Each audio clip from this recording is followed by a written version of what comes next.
Hi there, and welcome to the ATS podcast with me, Will Brown, and John Soulsby. And joining us again this week is our special guest, Dr. Zoe Black, uh, where we are going to break down some chunks of health and fitness information into bite sized pieces, remove a bunch of the noise, and just leave what's relevant.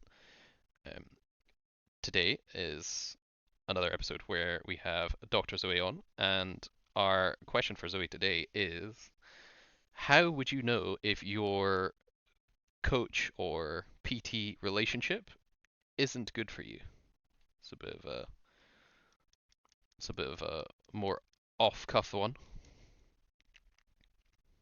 Question. And answer could almost relate to relationship with any human being, I would think, whether it's Hmm. coach, PT, nutritionist, whoever you feel in their presence. So more simply, are you achieving what you want to achieve and what you've asked them to? If Hmm. they're there to help you, lift weights and teach you movements, whatever it be, then it sounds unhelpful at the most obvious level. But secondly, do you feel supported by them, or are you in their presence? Is there thing for not doing what you're supposed to do or supposed to have achieved? Are they? Yeah. Do you feel supported? Is really my main as I waffle on. It's interesting. It's just on the back of it's quite a popular or it's definitely getting more talked about, and I think on the back of things like the stuff with Team GB gymnastics, obviously the super bad stuff that came out with USA gymnastics and various other team sports. British rowing, I know, had one. Um, I remember at the most recent Olympics, I think was the stat that we literally didn't get a medal in rowing, which was like the first time since like the 70s or 60s that Team GB hasn't got a rowing medal. Um, but it was off the back of essentially stripping out a lot of the coaching staff because they were deemed to be, again, like potentially abusive to athletes, at least verbally, if not mentally. And there's always this kind of fine line, or maybe not so fine, but there is a line, however thick it is, with pushing people to be better, especially at the top level. This isn't maybe not as applicative to just everyday people trying to get in shape with a PT, but at the very top level of sport, there might be times where you don't want to train, work out, perform, whatever it happens to be, and your coach is there to be like, or your coach in some manner convinces you to. And I guess it's about like how they do that. Would that be fair?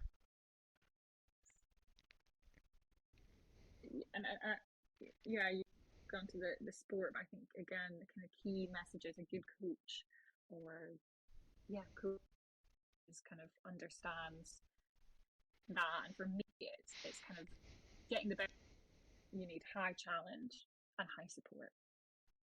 When we see things go wrong, is typically there's the challenge, or we're putting people into difficult environments. We're asking them to step up their game or do something difficult, but we're not providing the support around them to do that.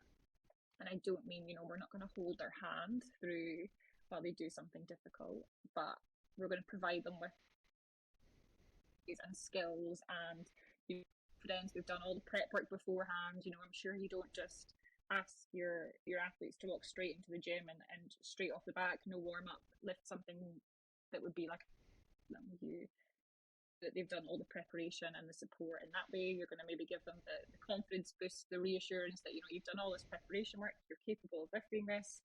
If you don't, here's the strategy that we've put in place. This is how you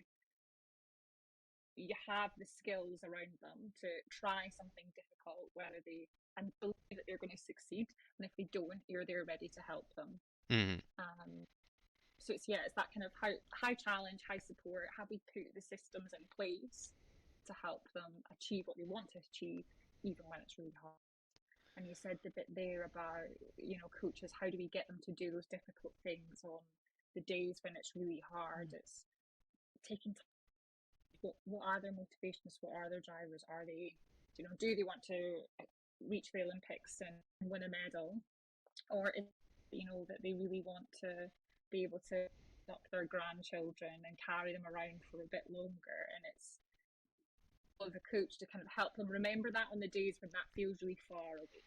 So on the dark days when they're getting up and going to the gym, you're like, well, remember, you want to achieve this, and you need to do this, and this is what that looks like, or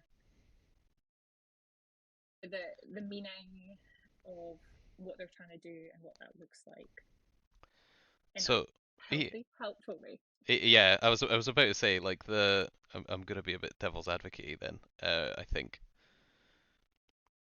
and yeah, I'm just curious as to where I don't know if it boils down to like I suppose value-driven action is self-defined though, right? Like they have to, or you figure out based on what they tell you. Like but they have to kind of set the terms of what motivates them, right?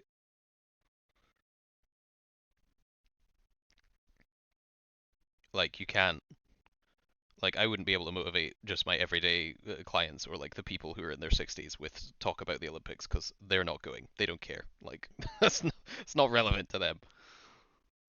You could try, but exactly, you probably wouldn't get very far. Yeah, unless they've got a free spectators ticket and they just really want to be able to do the stairs. The it's probably not going to work. But yeah, I'm just kind of curious as to if there's any. But if it, yeah, I assume, or my line of thinking is that if it's self-defined and they tell you what is their motivating factor, then it's not as potentially coercive to try to lead them with that of like using that as the motivator to get them out, even though you are just technically reminding them of their own internal motivators. It has to be a collaboration, at the beginning of the season, or a competition, or just a piece of work together, sitting down. Okay, what do you want to achieve out of this? What are you looking for? What's the driving factor? What might be difficult for you? How do you want me to support you on the days where it's really difficult? What do you need from me on that day? Are you somebody that does want me to be and remind you that this is what you're trying to achieve, or do you want me to kind of give you that softly, come on, let's get in and give it a shot? And I think a good coach, it's time to understand individuals, whether it's within a team context or individual working basis, understanding what drives and what certain people, and how to work with them, what they're working towards is really key. And if you've got a coach that's maybe not doing that and is kind of size fits all, painting everyone with the same brush, it's probably not going to help the majority of people. So yeah, some sort of prearranged objective chat about what they would like from you in those kinds of situations. So it's essentially like like a kind of pre-event kind of consent type thing going on. Yeah, that kind of managing expectations, and almost like contracting. Okay, this is what's coming up. This Hmm. is achieve. How are you going to do that? What do you need from me to do that? Like, what does my role in this look like? And I sat in recently on one of the most fascinating like calls I've ever been on at work, and it was Oh, an Olympic thanks. Our athlete who podcast's not that good, but it's it's getting there. It's getting there. Sorry, it's sorry. getting there. It was an Olympic athlete had basically gathered a load of members of like support staff together and said, like, I want to meet at this time on this call. Here's the Zoom link, blah blah blah. Thanked everybody for being there and said, this is what I want to achieve at the Paris 2024 Olympics. And to do that, I need you to do this. I need you to do this. I'm going to do this, but I need you to me doing ABC XYZ. And it was like, wow, that's a really great athlete. They know what they need, and they know what they need from others, and they know how to. They're not afraid to ask for it and have that conversation of, this is going to happen, and on these days it's going to be really hard for me, and I need you to motivate me this way and remind me of these processes that I need to stick to. Um, how you get, well, one of the ways you can get sustained success and also a really good working relationship. Yeah, I mean, in this kind of objective, non-emotional discussion, it seems pretty easy to just be like, oh well, one of the best ways to like make a decently functioning working relationship is just completely outline like all expectations ahead of time. Of like, this is what X party wants, this is what Y party has and will give type thing, and like marry the two up and see if it works. Although that first part of that chat about the guy like or the person setting up the call with the support staff was giving me big Patrick Bateman energy. I was like, this is pretty wild. Just like this is on the verge of diva athlete type things, but actually no, it's quite sensible. Like just Yeah, I it was helpful. yeah. Prove it gets you when they don't quite have that understanding of themselves yet. Think they want one thing and actually they don't. I want you to speak to me like this, and then when it happens, I'm like, oh my goodness, that was difficult. How dare you talk to me like that? And that's kind of where there's a bit of like a reassessment and evaluating of, okay, how is this process working. Mm. Is really important, and equally challenges come up that we don't expect, and it's how do we best judgment in terms of in those moments. And everybody makes mistakes from time to time, and that's how we learn from them. And I'm going to come back to driven action. What values are we using as a coach or as an athlete, way around it is, or just a person to, if I'm a coach that values honesty and supporting behavior, and I've messed up, I'm going to say, look, I'm really sorry, and hold my hands up type thing, and how have that open and honest conversation. And I think if Mm. we're using, we can kind of, but we can at least at the end of the day when those. That's cool. So I just like to kind of run a scenario by you, just because again, it's I'm just always interested to get people's opinions of in this kind of coach training relationship. I assume in I'm making the assumption that in a scenario where you're dealing with people who are under 18 in like youth sports or junior sports, a lot of this stuff would take place, or all of it would take place just in the presence of their parent or guardian, just so they can also make a choice. Because it gets into that kind of gray area where like the kids will want to do their best, but they aren't like legally their own advocate, if that makes sense. Where they can't like they don't have like full legal control of their well-being, if that's right. I might be totally wrong with the wording. Brains are probably still developing, and what they think might be the best thing is not always the helpful thing in terms of performance. Mm. Um, Parents or guardians being involved in that process is super helpful, most of the time. And anyway, with athletes under the age of 18, what we typically do is a bit of time, with the athlete on their own, and we would decide what we're going to share and how we're going to frame that back with the parent or guardian, and what we're going to ask of them, which is sometimes the case. The one I'm sure you probably get most in the gym is, young athletes, and talk about being on time, talk about, nutrition and making sure that we're following these kind of performance behaviors, and they turn up late and they've not been fed because mum's got stuck in traffic or stuck at work and she's not had time, and it's totally out of their control. So it's, again, I'm going on a bit of a tangent here with youth athletes. It's getting that consent and buy-in and understanding from the parent or guardian, but equally uh, giving the athlete a bit of wiggle room when things aren't always within their control, because that's the hard bit too. Oh, definitely. But yeah, it was specific to a couple of sports we've worked in that have weight classes, and the topic does frequently come up of people who need to cut weight to get in a certain weight class. And when people are adults, they can do all the silly things that they want to do to get weight. As unhealthy as some of them might be, like they're adults, so they can choose. Um, but it's when that topic comes up with um, younger athletes, and if again, yeah, it's just like sometimes it can lead to poor relationships with food and with health and various stuff. But it just seems to be it's always a bit of a sticking point with like they do want to compete and that's fine, but why is whether or not because there's currently no there's very little we could pursue in terms of if we think someone speaking from a sporting like a kind of sporting thing like you essentially can't do anything about it and it's just like it's one of those things that you kind of look at and you're like I mean that doesn't seem okay but we can't really do very much about it apart from just like note concern with whatever sporting body we happen to be working with whether it's like combative sports or anything else with a weight class.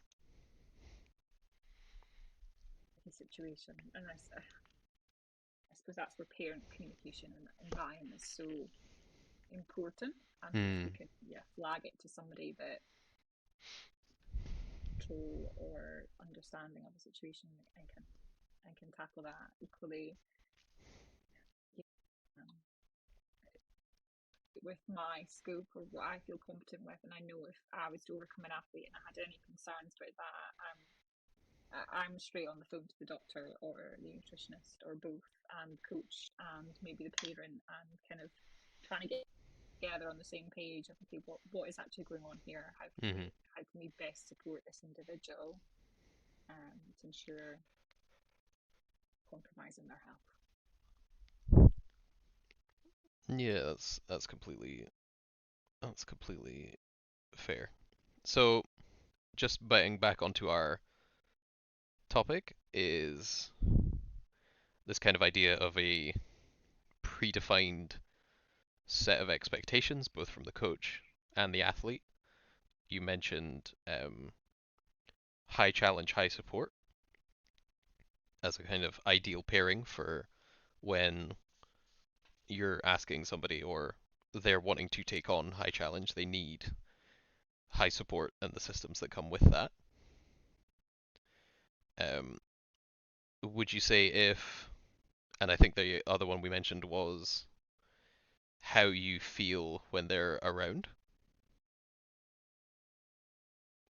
Was that on the list or was that something different? Yeah, definitely. Do you know? Are you?